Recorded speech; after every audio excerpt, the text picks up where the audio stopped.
Hi everyone, welcome to Vijaya Sadhana coaching centre. నా పేరు Shankar Reddy, Indian society faculty. దాదాపుగా 12-13 సంవత్సరాల నుంచి ఈ ఇండియన్ సొసైటీని బోధించడం అన్నది జరుగుతుంది. ఇందులో యూపీఎస్సి గ్రూప్ 1, తర్వాత తెలంగాణలో గ్రూప్ 1, గ్రూప్ 2 ఇలా అనదర్ కాంపిటేటివ్ ఎగ్జామినేషన్లో టీచ్ చేయడం అన్నది జరుగుతుంది. మరి రీసెంట్గా మన ఆంధ్రప్రదేశ్లో కూడా గ్రూప్ 2 నోటిఫికేషన్లో ఈ యొక్క ఇండియన్ సొసైటీకి సంబంధించినటువంటి సిలబస్ గురించి ఇవ్వడం జరిగింది. మరి ఈ సిలబస్లో ఏ ఏ అంశాలు ఉన్నవి, మనము వే ఆఫ్ ప్రిపరేషన్ ఏ విధంగా ఉండాలి, ఇలాంటి అంశాల గురించి ఇందులో మనం డిస్కస్ చేద్దాం. ఓకేనా? ఫస్ట్ ఇప్పుడు ఆంధ్రప్రదేశ్ అండ్ తెలంగాణ, ఆంధ్రప్రదేశ్ అండ్ తెలంగాణ రెండు కలిసి ఉన్నప్పుడు కూడా ఈ ఇండియన్ సొసైటీ అనేటటువంటి ఈ ఇండియన్ సొసైటీ లేదా సోషియాలజీ అనేటటువంటి సిలబస్ ఉమ్మడి ఆంధ్రప్రదేశ్లో కూడా ఎక్కడా కూడా మెన్షన్ చేయలేదు. గ్రూప్ 1లో ఉందనుకోండి, గ్రూప్ 2లో కానీ గ్రూప్ 3లో కానీ ఎక్కడ కూడా ఏ ఎగ్జామ్లో కూడా ఈ ఇండియన్ సొసైటీ అనేటటువంటి సబ్జెక్ట్ను మెన్షన్ చేయలేదు. కానీ ఎప్పుడైతే 2014లో ఆంధ్రప్రదేశ్ నుంచి తెలంగాణ విడిపోయిన తర్వాత, ఆంధ్రప్రదేశ్ నుంచి తెలంగాణ రాష్ట్రం విడిపోయిన తర్వాత కొత్తగా ఇంప్లిమెంట్ చేసినటువంటి సబ్జెక్ట్ ఏంటిది అంటేనేమో సోషల్ స్ట్రక్చర్. అంటే తెలంగాణ విడిపోయిన, అంటే ఆంధ్రప్రదేశ్ నుంచి తెలంగాణ ఏర్పడిన తర్వాత ఎక్కడ టిఎస్పిఎస్సి బోర్డును ఏర్పాటు చేసుకోవడం జరిగింది. అందులో గ్రూప్ 1లో కానీ గ్రూప్ 2లో కానీ గ్రూప్ 3లో కానీ ఈ యొక్క Indian sociology or Indian society social structure అనేటటువంటి సిలబస్ ను ఏర్పాటు చేసుకోవడం జరిగింది. మొత్తము 65 మార్కులకు గ్రూప్ 2లో తెలంగాణలో ఉంటుంది. మరి 2014లో తెలంగాణలో ఈ సిలబస్ ఏర్పడింది అంటే ఆంధ్రప్రదేశ్లో కూడా ఏమైనా సిలబస్ లో మార్పులు వచ్చినవా అంటే 2014 నుంచి 2023 వరకు కూడా ఎక్కడ కూడా సిలబస్ లో ఇండియన్ సొసైటీ అనేటటువంటి టాపిక్ ను ఎక్కడ కూడా మెన్షన్ చేయలేదు. కానీ రీసెంట్ గా ఆంధ్రప్రదేశ్ ప్రభుత్వం ప్రవేశపెట్టినటువంటి గ్రూప్ 2 సిలబస్ లో చూసినట్లయితే ఇండియన్ సొసైటీ అనేటటువంటి సబ్జెక్ట్ ను ఇంట్రడ్యూస్ చేయడం జరిగింది. మరి ఈ యొక్క ఇండియన్ సొసైటీని ఏ విధంగా చదవాలి, ఈ ఇండియన్ సొసైటీ పెట్టడానికి గల రీజన్స్ ఏమైనా ఉన్నవా, ఇలాంటి అనేక రకాల అంశాల గురించి మనము చర్చిద్దాం. మొత్తము ఈ యొక్క ఆంధ్రప్రదేశ్ గ్రూప్ 2 సిలబస్ లో ఓన్లీ ప్రిలిమిన్సే తీసుకుందాం మనం. ప్రిలిమ్స్ తర్వాత వచ్చేసి మెయిన్స్ అని ఉంటది. ఇప్పుడు ప్రిలిమినరీ ఎగ్జామినేషన్ లో మొత్తము 5 సబ్జెక్ట్స్ అనేటివి ఉంటాయి. ఒకటి వచ్చేసి ఏంటిది అని చూస్తే ఇండియన్ హిస్టరీ. ఓకేనా? ఫస్ట్ ఇండియన్ హిస్టరీ, తర్వాత రెండవది వచ్చేసి జాగ్రఫీ. Okay, geography. తర్వాత నెక్స్ట్ వచ్చేసి ఇండియన్ సొసైటీ. ఓకేనా? ఇండియన్ సొసైటీ అనేటటువంటి సిలబస్ ను ఇండియన్ సొసైటీ, నెక్స్ట్ వచ్చేసి current affairs, next mental ability అనేటటువంటి కాన్సెప్ట్ ను మెన్షన్ చేసిండ్రు. అయితే ఇండియన్ హిస్టరీ కానీ, జాగ్రఫీ కానీ, కరెంట్ అఫైర్స్ కానీ, మెంటల్ ఎబిలిటీ కానీ ఎక్కడో దగ్గర మనం చదివింటాము. కానీ కొత్తగా రీసెంట్ గా సిలబస్ లో మెన్షన్ చేసినటువంటి సబ్జెక్ట్ ఏంటిది అంటే ఇండియన్ సొసైటీ అన్న పాయింట్ గుర్తుపెట్టుకోవాలి. ఈ ఇండియన్ సొసైటీలో చూసినట్లయితే మొత్తము 30 మార్కులు, ప్రతి సబ్జెక్ట్ లో కూడా 5, అంటే 5 సబ్జెక్టులు, ఈచ్ 150 మార్క్స్ ఇవ్వడం అన్నది జరిగింది. Indian history, geography, current affairs, mental ability ఎక్కడో దగ్గర మనం చదివి ఉంటాం. కానీ కొత్తగా సిలబస్ యాడ్ చేయడం జరిగింది. ఆ సిలబస్ ఏంటిది సార్ అంటే ఇండియన్ సొసైటీ అని గుర్తుపెట్టుకోవాలి. మరి ఇండియన్ సొసైటీ ఎందుకోసము ఏంటిది అనే దాని గురించి ఒకసారి మనం చూద్దాం. ఒకసారి సిలబస్ విశ్లేషణకు సంబంధించిన అంశాలు తీసుకుంటే ఫస్ట్ సెక్షన్, ఓకేనా, ఫస్ట్ సెక్షన్ వచ్చేసి టైటిల్ ఏంటిది సార్ అని చూస్తే భారతీయ, ఓకేనా, ఫస్ట్ సెక్షన్ వచ్చేసి భారతీయ సామాజిక నిర్మాణము అని చెప్పి ఇచ్చిండ్రు. ఫస్ట్ భారతీయ సామాజిక నిర్మాణము అని ఇందులో మెన్షన్ చేయడం అన్నది జరిగింది. ఓకేనా, మొత్తం 3 సెక్షన్స్ ఉంటాయి. ఫస్ట్ సెక్షన్ చూసినట్లయితే మనకు భారతీయ సామాజిక నిర్మాణము అని ఉంది.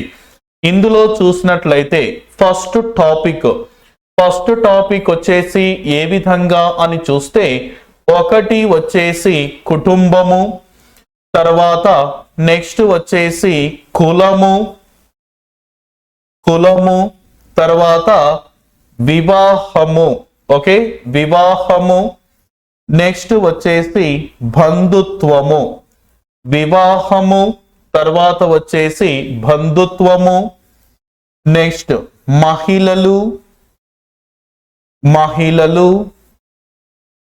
తర్వాత జాతి,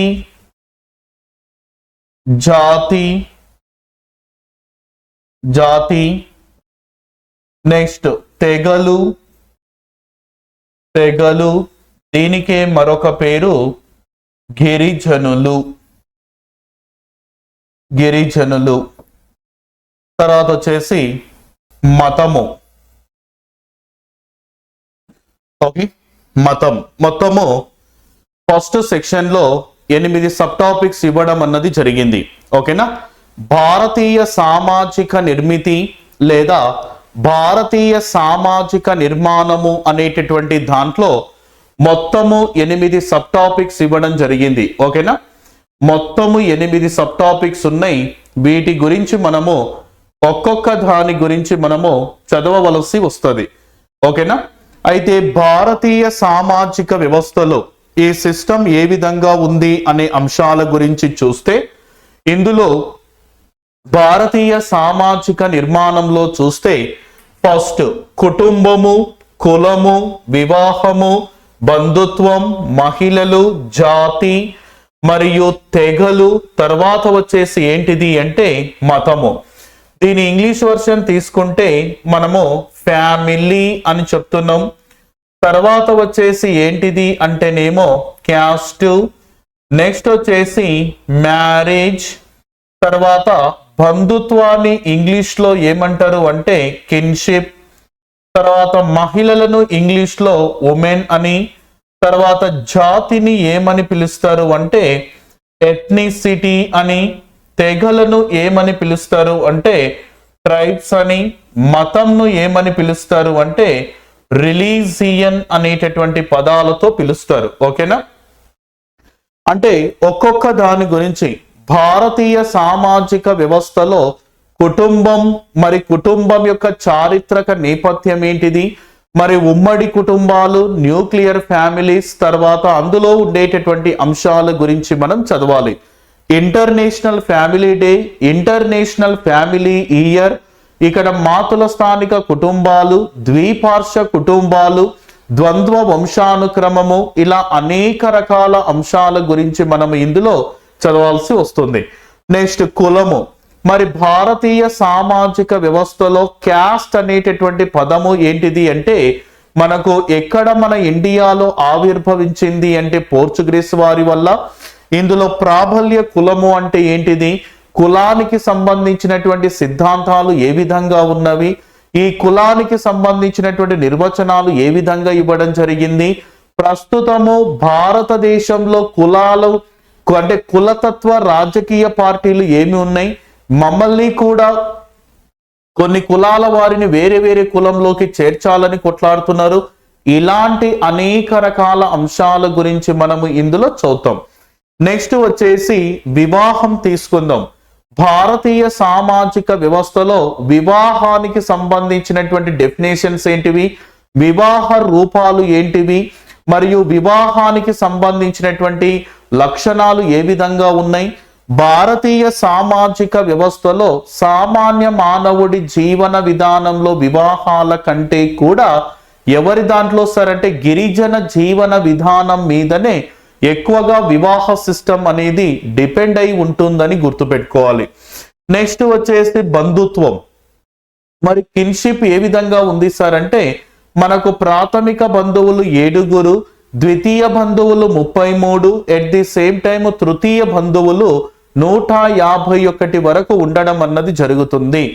ఈ యొక్క బంధుత్వాలు ఏ విధంగా ఏర్పడుతవి అంటే మనకు కుటుంబాలు కానీ బంధువులు కానీ మనకు ఏ విధంగా ఏర్పడతారు అంటే వివాహ బంధము పునాది వ్యవస్థ లాంటిదని గుర్తుపెట్టుకోవాలి. నీకు కుటుంబాలు ఏర్పడాలన్నా బంధువులు ఏర్పడాలన్నా మనకు కంపల్సరిగా కావాల్సినది వివాహం అన్నది గమనించాలి. ఈ యొక్క బంధుత్వంలో మోర్గాన్ యొక్క క్లాసిఫికేషన్ ఏ విధంగా ఉంది, ఇలాంటి వంశము అంటే ఏంది, గోత్రము అంటే ఏంది, ద్విశాఖ అంటే ఏంటిది, తర్వాత జోకింగ్ రిలేషన్స్ ఏ విధంగా ఉన్నాయి, వీటికి సంబంధించిన అంశాల గురించి చూద్దాం. నెక్స్ట్ మహిళలు. ప్రస్తుతం భారతీయ సామాజిక వ్యవస్థలో మహిళల యొక్క అంతస్తు ఏ విధంగా ఉంది, మహిళలకు సంబంధించినటువంటి ముఖ్యమైన రోజులు మరియు సంవత్సరాలు ఏ విధంగా ఉన్నాయి, రీసెంట్ జరుగుతున్నటువంటి హింసాత్మక సంఘటనల గురించి కూడా మనం ఇక్కడ చెక్ చేయాల్సి వస్తుంది. నెక్స్ట్ జాతి, ఎథ్నిసిటీ అని చెప్తున్నాం. మరి ఇక్కడ మనకు గిరిజన తెగలను మనము జాతులు లేదా జాతుల వర్గీకరణ అనే పదాలతో మనం చెబుతూ ఉంటాం. ఇక్కడ మనకు ఎథ్నిసిటీ అంటున్నాం. ఎథ్నిసిటీ అనేటటువంటి పదము నేషన్ అని చెప్తారు. నేషన్ అనేది లాటిన్ భాషలోని నేషియో నుండి ఏర్పడింది. మరికొంతమంది ఏమంటారంటే జాతి అనేటటువంటి పదము సంస్కృత భాషలోని జాన్ అనేటటువంటి పదం నుంచి ఏర్పడిందని మరికొంతమంది చెప్తుంటారు. మరి ఇవన్నీ ఏ విధంగా అనేటటువంటి దాని గురించి మనం చదవాలి. తర్వాత తెగలు.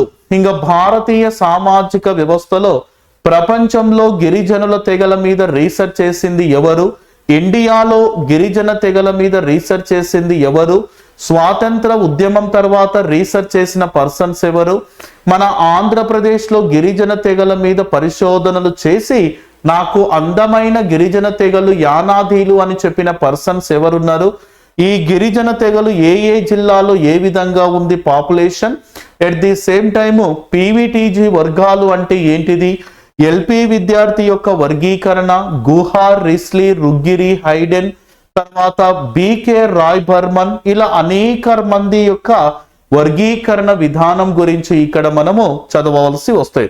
భారతదేశంలో ముఖ్యమైనటువంటి గిరిజన తెగలు ఎవరు, ఈ గిరిజన తెగలను అండర్ ది ఆర్టికల్ దేని ప్రకారం ఐడెంటిఫికేషన్ చేస్తారు, ఇలాంటి అనేక రకాల అంశాల గురించి మనం ఇక్కడ చూద్దాం. నెక్స్ట్ మతము ఉంది. భారతీయ సామాజిక వ్యవస్థలో మొత్తం 7 రకాల మతాల వారు ఉన్నారు. ఆ మతానికి సంబంధించినటువంటి విలువలు, ఆధారాలు, వివాహ పద్ధతి, విడాకుల సిస్టము, చట్టాలు, ఇవన్నిటి గురించి మనము చదవాల్సి వస్తుంది. ఓకే అండి, ఇది ఫస్ట్ సెక్షన్ లో ఉండేటటువంటి సబ్ టాపిక్స్ వచ్చేసి మొత్తము 8 ఉన్నాయి. ఈ 8 కంప్లీట్ గా ప్యూర్ సోషియాలజీకి సంబంధించినటువంటి అంశాలని గుర్తుపెట్టుకోవాలి. ఓకేనా. నెక్స్ట్ దీని తర్వాత నెక్స్ట్ వచ్చేసి ఏంటిది అని చూస్తే రెండవది. ఓకే, రెండవ కాన్సెప్ట్ ఏంటిది అని చూస్తే సామాజిక సమస్యలు అని ఉంది ఇక్కడ. ఓకే, రెండవ టాపిక్ వచ్చేసి రెండవ సెక్షన్ ఏంటిది అంటే సామాజిక సమస్యలు అని చెప్పి ఇవ్వడం జరిగింది. దీనిని ఇంగ్లీష్ లో ఏమని పిలుస్తారు అంటే సోషల్ ఇష్యూస్ అంటారు. ఓకేనా, సోషల్ ఇష్యూస్. మరి సోషల్ ఇష్యూస్ ఏ విధంగా ఉన్నవి అనే అంశాల గురించి చూద్దాం.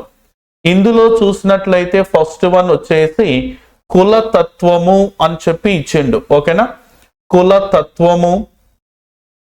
నెక్స్ట్ వచ్చేసి మతతత్వము.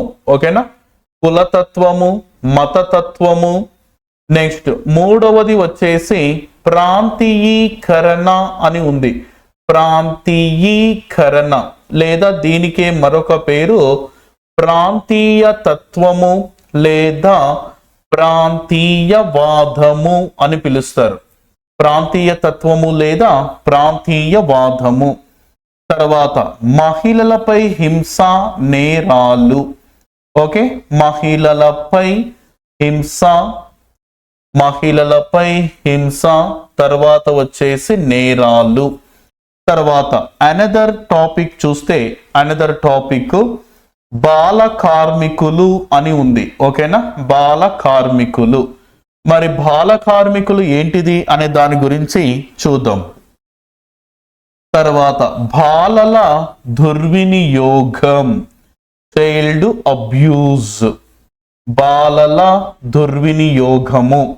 తర్వాత నెక్స్ట్ వచ్చేసి ఏంటిది అని చూస్తే యువత అశాంతి మరియు ఆందోళనలు, యువత అశాంతి మరియు ఆందోళన. మరి ఆ సిస్టమ్ ఏంటిది అనే అంశాల గురించి చూద్దాం. ఓకేనా, మొత్తము ఇందులో 7 సబ్ టాపిక్స్ ఇవ్వడం జరిగింది. 7 సబ్ టాపిక్స్ ఉన్నాయి. రెండోది వచ్చేసి సామాజిక సమస్యలు, దీని ఇంగ్లీష్లో సోషల్ ఇష్యూస్ అని చెప్తారు, సోషల్ ఇష్యూస్. మరి సామాజిక సమస్యలు తీసుకుంటే కులతత్వము, మతతత్వము, ప్రాంతీయీకరణ లేదా ప్రాంతీయవాదము, ప్రాంతీయ తత్వము, మహిళలపై హింస, నేరాలు, బాల కార్మికులు, బాలల దుర్వినియోగం, యువత అశాంతి మరియు ఆందోళనలు అని చెప్పి మొత్తము 7 సబ్ టాపిక్స్ ఇవ్వడం అన్నది జరిగింది. అయితే ఇందులో కులతత్వము అంటే ప్రస్తుతం భారతీయ సామాజిక వ్యవస్థలో నాకు కులము వద్దు, మతము వద్దు అని ఒక ఆవిడ no caste no religion certificate తీసుకున్నది. ఆవిడ పేరు స్నేహ పార్తి భరాజా. అదే విధంగా కులము, మతము అంటే పట్టింపులు లేని వాళ్ళందరినీ అజాత్ అనేటటువంటి ఒక ఉద్యమం ద్వారా, అజాత్ అనేటటువంటి ఉద్యమం ద్వారా ఒకటిగా చేసి వాళ్ళ కోసం కృషి చేస్తున్న వ్యక్తి గణపతి బబుత్కర్. తర్వాత ఇట్లా చాలా రకాల అంశాల గురించి మనం చదవాలి. 2014లో ఎస్సీల మీద, ఎస్టీల మీద నమోదైన కేసులేంటివి, 2020లో, 2021లో, 2023లో నమోదైనటువంటి క్రైమ్ రేటు ఏ విధంగా ఉంది, ఇలాంటి వాటి గురించి మనం చదవాలి. నెక్స్ట్ మతతత్వము తీసుకుందాం. మతతత్వం గురించి తీసుకుంటే ఒక మతం అంటే ఇష్టం ఉండి మరొక మతాన్ని ద్వేషిస్తే దానిని మతతత్వము అంటారు.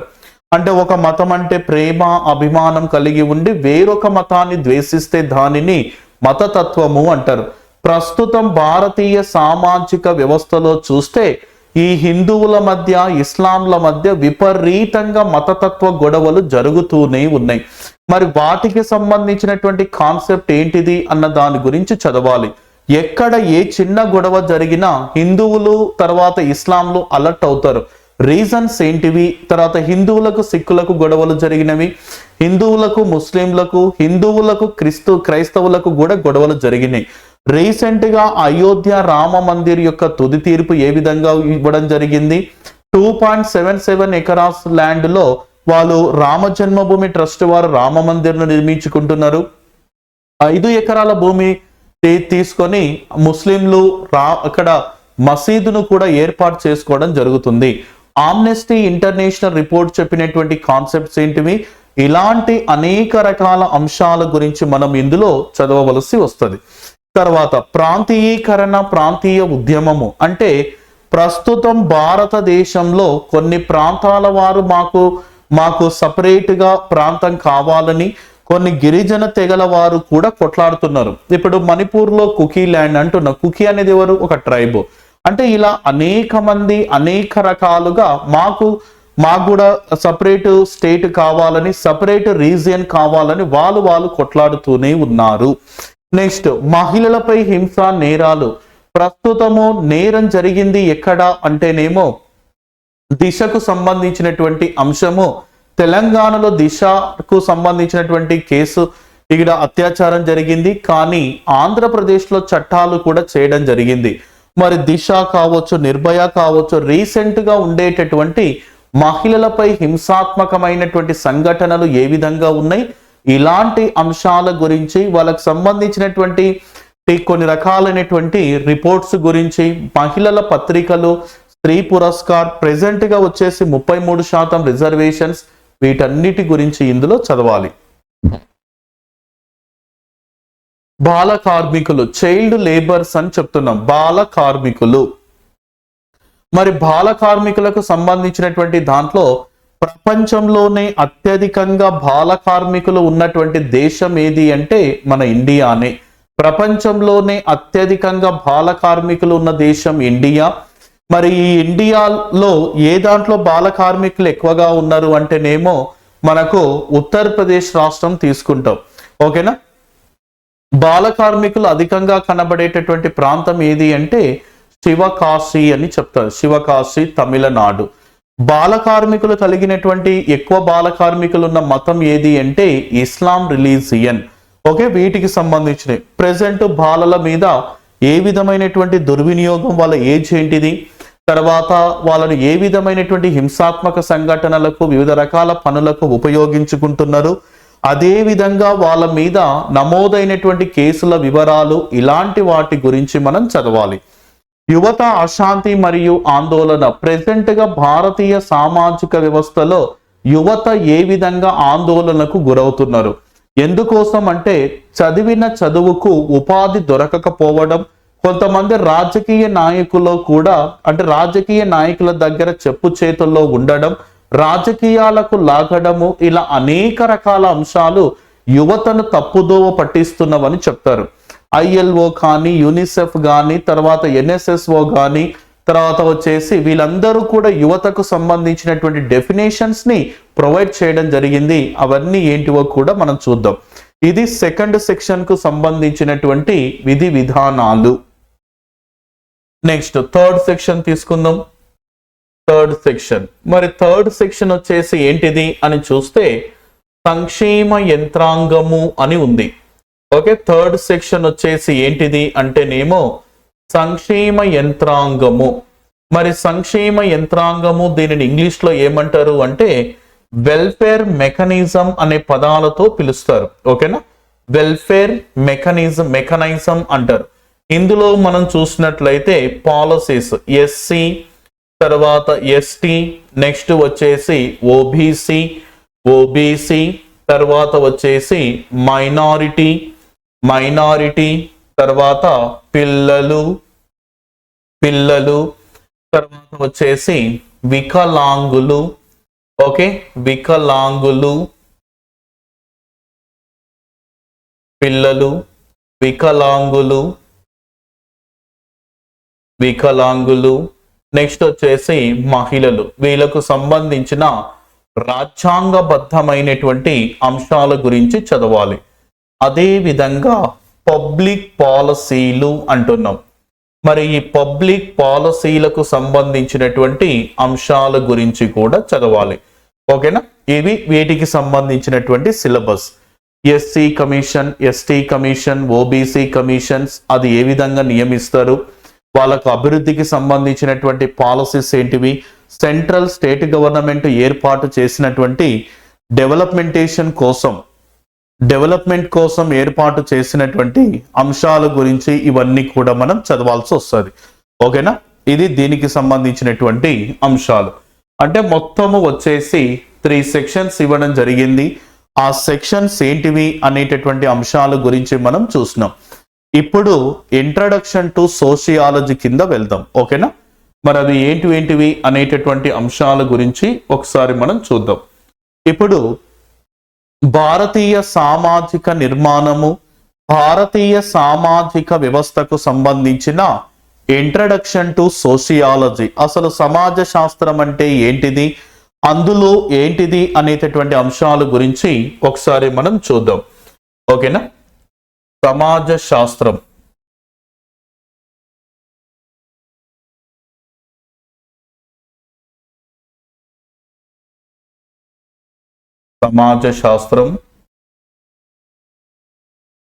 సోషియాలజీ అంటున్నా. ఓకే, సోషియాలజీ దీనికి సంబంధించినటువంటి అంశాల గురించి చూద్దాం. అసలు ఏంటిది అనే దాని గురించి, అసలు భారతీయ సామాజిక నిర్మాణం ఫస్ట్ సెక్షన్ చెప్తున్నా. అసలు ఈ యొక్క ఇండియన్ సొసైటీని పెట్టడానికి గల రీజన్స్ ఏంటివి అనే అంశాల గురించి చూద్దాం. అసలు సమాజ శాస్త్రము అంటే అర్థం ఏంటిది అంటే మానవుడిని ఏమని పిలుస్తారు అంటేనేమో మానవుడిని సంఘజీవి అని పిలుస్తారు. ఓకేనా? మానవుడిని సంఘజీవి అని పిలిచినటువంటి వ్యక్తి ఎవరు అంటే అరిస్టాటిల్ అని గుర్తుపెట్టుకోవాలి. సంఘజీవి అంటే గుంపులు గుంపులుగా నివసించడం అనే మీనింగ్ వస్తుంది. మానవుడిని సంఘజీవి అని ఆ సంఘ జీవనంలో ఏర్పడే సంబంధాల గురించి అధ్యయనం చేసే శాస్త్రాన్ని ఏమని పిలుస్తారు అంటే సమాజ శాస్త్రము అని పిలుస్తారు. ఈ యొక్క సామాజిక జీవన విధానంలో లేదా సమాజం గురించి అధ్యయనం చేసే శాస్త్రాన్ని కూడా సమాజ శాస్త్రము అని పిలుస్తారు. ప్రపంచంలో మొట్టమొదటిసారిగా 19వ శతాబ్దంలో 19వ శతాబ్దంలో ఎక్కడ ఆవిర్భవించింది అంటేనేమో యూరప్ అని గుర్తుపెట్టుకోవాలి. 19వ శతాబ్దంలో యూరప్ లో ఆవిర్భవించడం జరిగింది. ప్రపంచంలోని మొట్టమొదటిసారిగా సామాజిక శాస్త్రము అనేటటువంటి పదాన్ని ఫస్ట్ ఇంట్రడ్యూస్డ్ చేసినటువంటి పర్సన్ ఎవరు అంటే ఆగస్ట్ కోమ్టు. ఎప్పుడు సార్ ఆగస్ట్ కోమ్టు అంటే 1838. 1838 అతడు ఏ దేశానికి చెందినవాడు సార్ అంటే ఫ్రెంచ్ దేశస్థుడు అని గుర్తుపెట్టుకోవాలి. ఓకే, ప్రపంచంలోనే మొట్టమొదటిసారిగా సమాజ శాస్త్రం అనేటటువంటి పదాన్ని ఉపయోగించినది ఆగస్ట్ కోమ్టు. ఏ దేశం ఇతనిది? ఫ్రెంచ్. 1838 అని గుర్తుపెట్టుకోవాలి.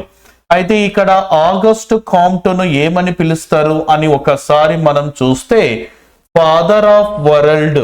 ఓకేనా? Father of world sociology. Father of world sociology అని ఎవరిని పిలుస్తారు అంటే ఆగస్ట్ కోమ్టును పిలుస్తారు. Father of second world sociologist అని ఎవరిని పిలుస్తారు అంటే హెర్బర్ట్ స్పెన్సర్. ఎవరండి తాను? హెర్బర్ట్ స్పెన్సర్ ను ఈ విధంగా పిలుస్తారు. Father of third world sociologist ఎవరు అంటేనేమో కారల్ మార్క్స్. ఎవరండి ఇతని పేరు? వచ్చేసి Karl Marx. Mother of world sociology ఎవరు అంటేనేమో హ్యారియట్ మార్టినో. హ్యారియట్ మార్టినో అని చెప్తున్నాం. హ్యారియట్ Martineau. Mother of Indian sociology. Mother of Indian sociology ఎవరు అంటేనేమో ఐరావతి కార్వే. ఓకే అండి, Airavati Karve. Father of Indian sociology ఎవరు అంటేనేమో జిఎస్ గర్యే అని గుర్తుపెట్టుకోవాలి. జిఎస్ గర్యే. ఈ జిఎస్ గర్యే రాసిన 2 బుక్స్ ఏంటివి అంటే caste comma race in India. Caste comma race in India. Second book caste comma class and occupation అనేటటువంటి 2 బుక్స్ రాసిండు. ఓకేనా? ప్రపంచంలో మొట్టమొదటిసారిగా సమాజ శాస్త్రము అనేటటువంటి పదాన్ని ఉపయోగించినది ఎవరు అంటేనేమో ఆగస్ట్ కోమ్టు, ఫ్రెంచ్ దేశస్థుడు. 1838లో ఈ పదాన్ని వాడిండు. ఫాదర్ ఆఫ్ వరల్డ్ సోషియాలజీ అని ఆగస్ట్ కోమ్టును చెప్తారు. Father of second world sociologist Herbert Spencer. Father of third world sociology Karl Marx. Mother of world sociology Harriet Martineau. Mother of Indian sociology Irawati Karve. Father of Indian sociology GS Ghurye. ఓకేనా? GS Ghurye 2 books రాసిండు. ఒకటి వచ్చేసి caste comma race in India, caste comma class and occupation అనేటటువంటి 2 books ఈయన రాయడం అన్నది జరిగింది. మరి సోషియాలజీ అనేటటువంటి పదము 2 భాషా పదాల కలయిక వల్ల ఏర్పడింది. ఒకటి వచ్చేసి ఏంటిది సార్ అంటేనేమో లాటిన్ భాషలో లాగాస్ అంటారు. లాగాస్ అంటే అర్థం ఏంటిది అంటేనేమో ఇందులో ఒకసారి చూద్దాం. మనము 2 కాన్సెప్ట్ చూసుకుందాం. ఓకే, సోషియాలజీ అనేటటువంటి పదం చూస్తే రెండు భాషా పదాల కలయిక వల్ల ఏర్పడింది. లాటిన్ భాషలో సోషియస్, లాటిన్ భాషలో సోషియస్ అంటే అర్థం ఏంటిది అంటే మిత్రుడు, సోదరుడు, సమాజము, మరియు దీనికే మరొక పేరు కామ్రేడ్స్ అని కూడా పిలుస్తారు. మరి లాగాస్ అంటే అర్థం ఏంటిది సార్ అంటేనేమో అధ్యయన శాస్త్రము అని పిలుస్తారు. లాగాస్ మీన్స్ ఏంటిది అంటే అధ్యయన శాస్త్రము. సోషియాలజీ అనేటటువంటి పదము రెండు భాషా పదాల కలయిక వల్ల ఏర్పడింది. లాటిన్ భాషలో సోషియస్ అంటే అర్థం ఏంది అంటే మిత్రుడు, సోదరుడు, సమాజము, కామ్రేడ్స్ అని పిలుస్తారు. లాగాస్ అంటే అధ్యయనము అని గుర్తుపెట్టుకోవాలి. అయితే ఒకప్పుడు చూసినట్లయితే అనగా 19వ శతాబ్దం కంటే ముందు 19వ శతాబ్దం కంటే ముందు భారతీయ సామాజిక వ్యవస్థలో చూస్తే సోషియాలజీ అనేటటువంటి పదాలు సరిగ్గా ఉండేవి కాదు. కొంతమంది ఏమని చెప్పేవారు సార్ అంటే ఫిలాసఫీ ఆఫ్ ఎథిక్స్ అని, social philosophy, philosophy of history, ఇలా అనేక రకాల పదాలను ఉపయోగిస్తూ ఉన్నారు. అయితే 19వ శతాబ్దంలో చూస్తే 19వ శతాబ్దంలో సోషియాలజీ అనేటటువంటి పదము సోషియాలజీ అనేటటువంటి పదము ఆవిర్భవించడం అన్నది జరిగింది. ఓకే, 19th సెంచరీ వరకు కూడా ఈ పదాలు వాడుకలో లేవు. 19th సెంచరీ తర్వాత సోషియాలజీ అనేటటువంటి పదము వచ్చిందని గుర్తుపెట్టుకోవాలి. ఓకేనా. నెక్స్ట్ కొంతమంది సోషియాలజిస్టులు ఎవరు, వాళ్ళ పేర్లు మనం చూస్తే ఒక అతను, ఆయన పేరు గనక మనం చూస్తే John Stuart Mill. John Stuart Mill అనేటటువంటి ఒక సోషియాలజిస్ట్. ఈయన సోషియాలజీకి బదులుగా ఎథ్నాలజీ అనేటటువంటి పదాన్ని ఉపయోగించడం అన్నది జరిగింది. అందరూ కూడా సోషియాలజీ, ఫిలాసఫీ ఆఫ్ ఎథిక్స్ అని చెప్తూ ఉంటే ఈయనేమంటున్నాడు 19th సెంచరీ వరకు భారతదేశంలో సోషియాలజీ అనేటటువంటి పదము 19th సెంచరీలో బయటకు రావడం అన్నది జరిగింది. ఓకే, జాన్ స్టూవర్ట్ మిల్ సోషియాలజీకి బదులుగా ఎథ్నాలజీ అనేటటువంటి పదాన్ని ఇంట్రడ్యూస్ చేయడం అన్నది జరిగింది. ఇంకొక సోషియాలజిస్ట్ ఉంటాడు, ఆయన పేరు ఏంటిది సార్ అంటే ఇయాన్ రాబర్ట్సన్. ఇయాన్ రాబర్ట్సన్ అనేటటువంటి వ్యక్తి ఎవరు సార్? ఇయాన్ రాబర్ట్సన్ చూస్తే ఇయాన్ రాబర్ట్సన్ ఈయనేమంటున్నాడు అంటే భారతీయ సామాజిక వ్యవస్థలో సమాజ శాస్త్రం ఏర్పడడానికి గల కారణాల గురించి చెప్పిండు. ఫ్రెంచ్ విప్లవ ఫలితాలు ఏ విధంగా డెవలప్మెంట్ జరుగుతున్నాయి, తర్వాత ఫ్రెంచ్ విప్లవ ఫలితాలకు సంబంధించినటువంటి విధి విధానాలు, వీటన్నిటి గురించి పేర్కొనడం అన్నది జరిగింది. మరి ఈ సమాజ శాస్త్రానికి సంబంధించినటువంటి కొంతమంది కొన్ని రకాలుగా నిర్వచనాలు చెప్పిండ్రు. ఆ నిర్వచనాలు ఏంటివో ఒకసారి మనము చూద్దాం. ఓకేనా. సమాజ శాస్త్రానికి సంబంధించినటువంటి కొన్ని డెఫినేషన్స్ అనగా నిర్వచనాలు అని చెప్తున్నాం. మరి ఆ నిర్వచనాలు ఏంటివి అనేటటువంటి అంశాల గురించి తీసుకుందాం. ఒకటి వచ్చేసి ఏంటిది అని చూస్తే ఆక్స్ఫర్డ్ డిక్షనరీ,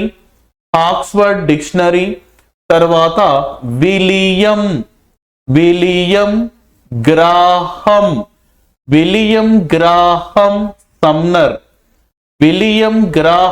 సమ్నర్, తర్వాత నెక్స్ట్ అనదర్ సోషియాలజిస్ట్ స్మాల్, తర్వాత నెక్స్ట్ ఇంకెవరు సార్ అంటేనేమో కింగ్స్లే.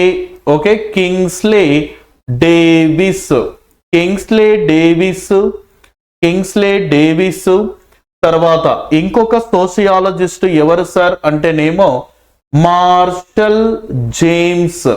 ఓకే, మార్షల్ జేమ్స్ అనేటటువంటి మరొక వ్యక్తి. మార్షల్ జేమ్స్ ఒకటి. ఇంకొక సోషియాలజిస్ట్ తీసుకుంటే H Fairchild. H Fairchild. వీళ్ళు చెప్పినటువంటి కొన్ని కాన్సెప్ట్స్ ఏంటివి అని చూద్దాం.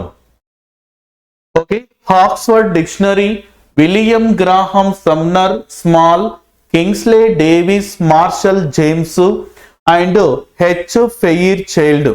ఆక్స్ఫర్డ్ డిక్షనరీలో what is the means of sociology అని రెఫర్ చేస్తే ఇందులో మనకు కొన్ని పదాలు కనిపిస్తాయి. అవేంటివి సార్ అంటే సమాజము, తర్వాత సామాజిక ప్రవర్తన మరియు అభివృద్ధి.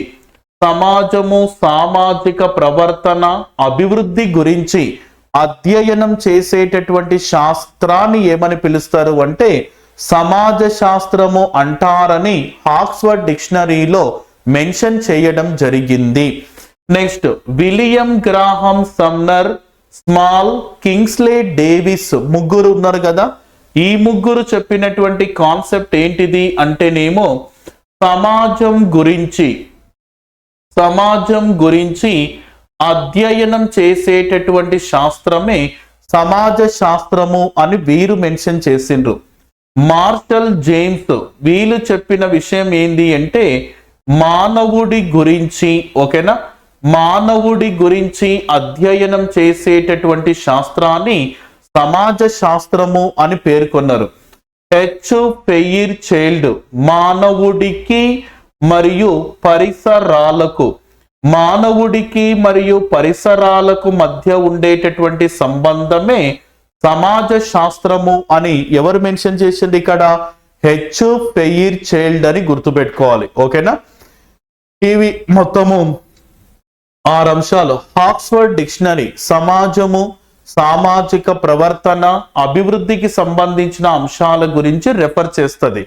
William Graham Sumner, Small, Kingsley Davis సమాజం గురించి అధ్యయనం చేసే శాస్త్రము, మార్షల్ జేమ్స్ మానవుడి గురించి అధ్యయనం చేసే శాస్త్రము, హెచ్ ఫెయిర్ చైల్డ్ మానవుడికి మరియు పరిసరాలకు మధ్య ఉండే సంబంధాల కలయికనే సమాజ శాస్త్రము అని చెప్పిండు. అయితే ఇక్కడ మనం గమనించాల్సినటువంటి విషయం ఏంటిది అని చూస్తే అసలు సామాజిక నిర్మితి అంటే ఏంటిది? ఓకే, సామాజిక నిర్మితి సోషల్ స్ట్రక్చర్ అనేటటువంటి పదాలతో పిలుస్తారు. మరి సోషల్ స్ట్రక్చర్ అంటే ఏంటిది అనే దాని గురించి చూస్తే సామాజిక నిర్మితి గురించి ఒకసారి మనం చూద్దాం. సామాజిక నిర్మితి అంటే దీని మీనింగ్ ఏమేమి వస్తుంది అని చూస్తే సామాజిక నిర్మితి అనే పదాన్ని ప్రపంచంలో మొదటిసారిగా ఉపయోగించిన వ్యక్తి ఎవరు అంటే హెర్బర్ట్ స్పెన్సర్, తర్వాత వచ్చేసి ఎమైలీ డర్క్హైమ్ అని గుర్తుపెట్టుకోవాలి. ఎమైలీ డర్క్హైమ్ అని చెప్తారు. ఈ సామాజిక నిర్మాణంలో చూస్తే వ్యక్తులే భాగాలు అని గుర్తుపెట్టుకోవాలి. ఓకేనా, వ్యక్తులే భాగాలు అని చెప్తారు. అయితే ఇక్కడ మనము హెర్బర్ట్ స్పెన్సర్ తర్వాత ఎమైలీ డర్క్హైమ్ అనే ఇద్దరు వ్యక్తులు సామాజిక నిర్మితి అనేటటువంటి పదాన్ని ఇంట్రడ్యూస్ చేయడం జరిగింది. ఈ సామాజిక నిర్మాణంలో వ్యక్తులే భాగాలు సమాజ శాస్త్రం యొక్క ప్రాథమిక భావనలో ఒకటి అని గుర్తుపెట్టుకోవాలి. ఓకే, సామాజిక శాస్త్ర ప్రాథమిక భావనలో సామాజిక నిర్మితి ఒకటి అన్న పాయింట్ మనం చూసుకోవాలి. ఓకేనా, ఇది దీనికి సంబంధించినటువంటి కాన్సెప్ట్. ఇప్పుడు భారతదేశంలో సామాజిక వ్యవస్థ యొక్క లక్షణాలు తీసుకుందాం. భారతదేశంలో సామాజిక నిర్మితి లక్షణాలు.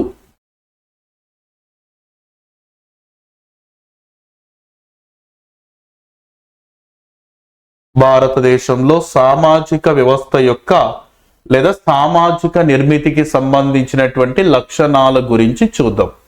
మరి ఆ లక్షణాలు ఏంటివి అని ఒకసారి మనం చూస్తే, ఏంటివి సార్ అని ఒకసారి చూస్తే భారతదేశంలో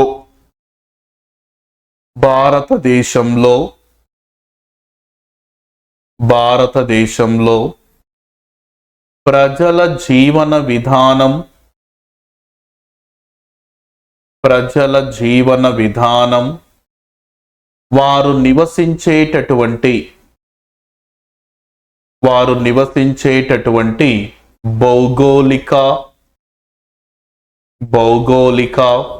మరియు వాతావరణ పరిస్థితులపై ఆధారపడి ఉంటుందని గుర్తుపెట్టుకోవాలి. ఓకేనా? భారతదేశంలో ప్రజల జీవన విధానం అనునది వారు నివసించేటటువంటి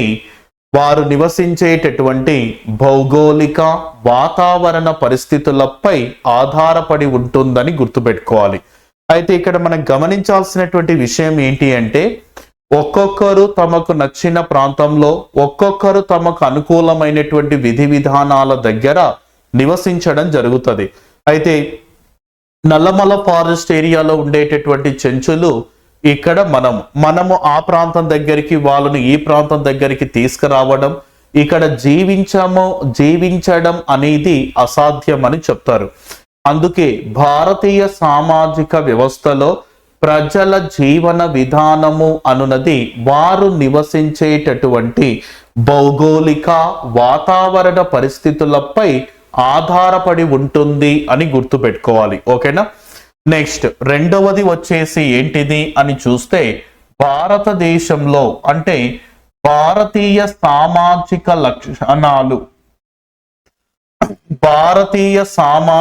లక్షణాలు మరియు ఇతర దేశాలలో అనగా ఇతర దేశాల సామాజిక లక్షణాలలో చాలా అంశాలు విభేదం చూపుతవి అని గుర్తుపెట్టుకోవాలి. అంటే ఇక్కడ వివాహం చేసుకోవడం, పిల్లల్ని కనడము, పెంచడము, వారికి విద్యాబుద్ధులు నేర్పించడం, మ్యారేజ్ చేయడము, ఇలా అనేక రకాలుగా మనం చూస్తాం. కానీ ఇతర దేశాలలో భారతదేశానికి సంబంధించిన సంస్కృతి సాంప్రదాయాలు ఇతర దేశాలలో చాలా చాలా వేరియేషన్ గా ఉంటది. అమెరికాలో మ్యారేజ్ చేసుకోవడం, పిల్లల్ని కనడం, ఆ తర్వాత ఫాదర్ మదర్ విడిపోవడం, పిల్లలు అనాథలుగా మిగిలిపోవడం. కానీ భారతీయ సంస్కృతిలో చూస్తే విడాకులు తీసుకున్న తర్వాత కూడా తల్లి దగ్గర గాని తండ్రి దగ్గర గాని పిల్లలకు పునరావాసం అనేది ఉంటుందని గుర్తుపెట్టుకోవాలి. నెక్స్ట్ తర్వాత ఇంకొకటి చూసినట్లయితే, భారతదేశంలో అన్ని చోట్ల కూడా పితృస్వామిక కుటుంబ వ్యవస్థ అనేది అమలులో ఉంది. కానీ ఒకే ఒక మతము, అది ఏది సార్ అంటే సిక్కు మతంలో చూస్తే మాతృస్వామిక కుటుంబ వ్యవస్థ అనున్నది అమలులో ఉంది అని గుర్తుపెట్టుకోవాలి.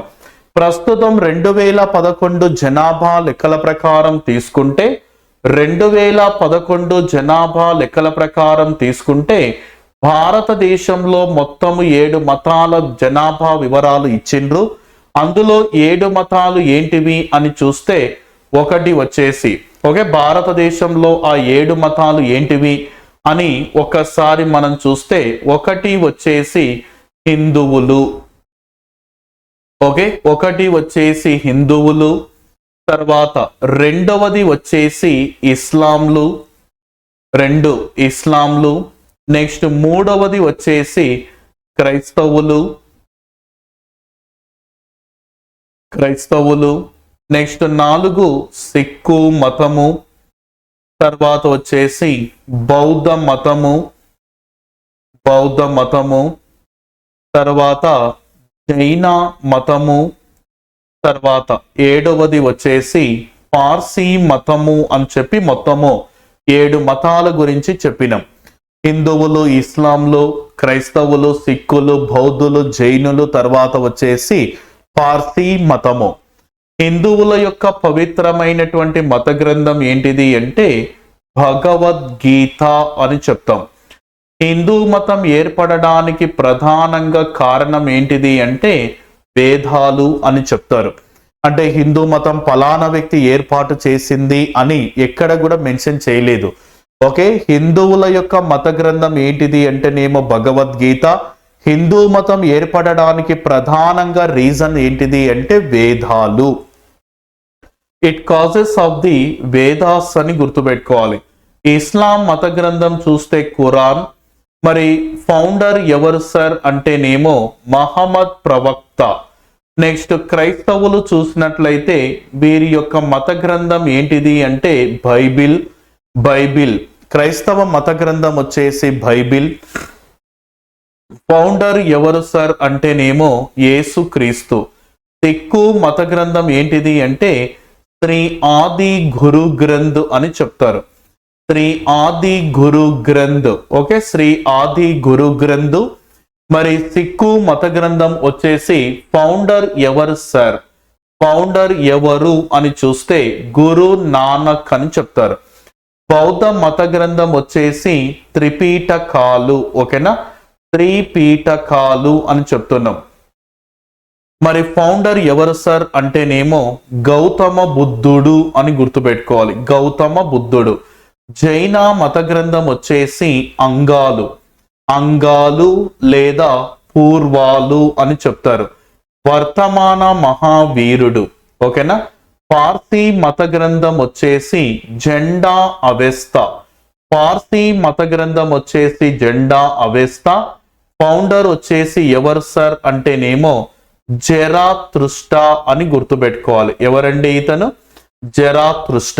మొత్తము 7 రకాల మతాలు అంటే భారతీయ సామాజిక వ్యవస్థలో మొత్తం 7 రకాల మతాలను తీసుకుంటే 2011లో చూస్తే 2001లో 84% ఉన్నటువంటి హిందూ పాపులేషన్ ప్రెసెంట్ గా 79.8% పడిపోయింది. 2001లో 84%, 2011లో 79.8% పడిపోయింది. ఇస్లాం పాపులేషన్ 14%, ప్రెసెంట్ 14.23%. తర్వాత క్రైస్తవులు పెద్దగా మార్పులు చేర్పులు లేవు, అన్ని మతాలలో కూడా భారీగా తగ్గుతూ వస్తున్నవి అన్న పాయింట్ చూసుకోవాలి. అయితే ఏ మతంలో చూసినా సరే మనకు ప్రతి చోట కూడా పితృస్వామిక కుటుంబ వ్యవస్థ అనేది అమలులో ఉంటది. అంటే ఆస్తి గాని అధికారం గాని బరువు బాధ్యతలు మొత్తం కూడా మనకు నాన్న చేతిలోనే. అందుకే మనం పితృస్వామిక కుటుంబ వ్యవస్థ అని పిలుస్తారు. కానీ సిక్కు మతంలో చూస్తే మాతృస్వామిక కుటుంబ వ్యవస్థ అనున్నది అమలులో ఉంది అని గుర్తుపెట్టుకోవాలి. మాతృస్వామిక కుటుంబ వ్యవస్థ అనున్నది అమలులో ఉంటుంది. ఓకేనా. నెక్స్ట్ దీని తర్వాత ఇంకా మనం చూస్తే హిందూ మతంలో మ్యారేజ్ సిస్టమ్ ఎలా ఉంది, విడాకుల సిస్టమ్ చట్టాలు ఏంటివి, ఇస్లాంలో వివాహ సిస్టమ్ ఏ విధంగా ఉంది, క్రైస్తవుల్లో ఏ విధంగా ఉంది, ఇలాంటి అన్ని అంశాల గురించి కూడా మనము చదవవలసి వస్తుంది. ఓకేనా. అంటే ఒక్కొక్క దాంట్లో ఒక్కొక్క విధమైనటువంటి అంశాలు ఏ విధంగా ఉన్నాయి, ఇలాంటి అంశాల గురించి మనం ఇందులో చదవవలసి వస్తుంది. అంటే భారతీయ సామాజిక వ్యవస్థను ఏమంటారంటే కొన్ని అంటే విభిన్న మతాలు, విభిన్న కులాలు ఇవన్నీ ఉంటాయి. అందుకే భారతీయ సామాజిక సంస్కృతిని భిన్నత్వంలో ఏకత్వం కలిగిన సంస్కృతి అని పిలుస్తారు. ఎందుకంటే విశిష్టమైనటువంటి కులాలు, విశిష్టమైనటువంటి మతాలు ఉంటాయి. కానీ భారతదేశంలో ఈ కులము అధికారిక కులము, ఈ మతము అధికారిక మతము అంటూ ఎక్కడ కూడా లేదు. అందుకే ఇండియా సెక్యులర్ కంట్రీ అని గుర్తుపెట్టుకోవాలి. ఓకేనా. వీళ్ళతో పాటుగా ఈ యొక్క మత సాంప్రదాయాలతో పాటుగా మళ్ళీ మనకు ఎవరు ఉంటారు సార్ అంటేనేమో గిరిజన తెగలు కూడా ఉంటవి. ఓకే, గిరిజన తెగలు. ఈ గిరిజన తెగలకు సంబంధించినటువంటి కాన్సెప్ట్ చూస్తే 2011లో చూస్తే వీళ్ళు 2011లో లార్జెస్ట్ ట్రైబల్ గ్రూప్ ఎవరు ఉన్నారు సార్ అంటేనేమో బిల్లులు. 2వ స్థానంలో ఉన్నది ఎవరు సార్ అంటేనేమో సంతాళ్ళు అని గుర్తుపెట్టుకోవాలి. సంతాలు. ప్రెసెంట్ 2023 కొన్ని సర్వే రిపోర్ట్స్ ప్రకారం చూస్తే మొదటి స్థానంలో ఎవరు ఉన్నారు సార్ అంటేనేమో సంతాళ్ళు. 2వ స్థానంలో ఉన్నది ఎవరు అంటేనేమో గోండులు. నెక్స్ట్ 3వ స్థానంలో ఉన్నది ఎవరు సార్ అంటేనేమో బిల్లులు అని గుర్తుపెట్టుకోవాలి. ఎవరండి? బిల్లులు. ఇది రీసెంట్ కొన్ని సర్వే రిపోర్ట్ చూస్తే ఫస్ట్ సంతాళ్ళు ఉన్నారంట, 2 గోండులు, తర్వాత బిల్లులు. మరి మన ఆంధ్రప్రదేశ్ రాష్ట్రంలో లార్జెస్ట్ ట్రైబల్ గ్రూప్ ఎవరున్నారు అని చూస్తే యానాది. రెండవ స్థానంలో వచ్చేసి ఎరుకలు. నెక్స్ట్ మూడవ స్థానంలో ఉన్నది ఎవరు సార్ అంటేనేమో లంబాడా అని గుర్తుపెట్టుకోవాలి. కానీ ఏపీలో లంబాడీలను సుగాలీలు అనేటటువంటి పదాలతో కూడా పిలుస్తారు. యానాది అనే గిరిజన తెగ మీదనే వెన్నెలకంటి రాఘవయ్య రీసెర్చ్ చేసిండు. ఈయనను నెల్లూరు గాంధీ అని సహాయ నిరాకరణ ఉద్యమంలో పాల్గొని 21 నెలల పాటు జైలుకు కూడా వెళ్ళడం జరిగింది. ఓకేనా, ఇవి దీనికి సంబంధించినటువంటి అంశాలు.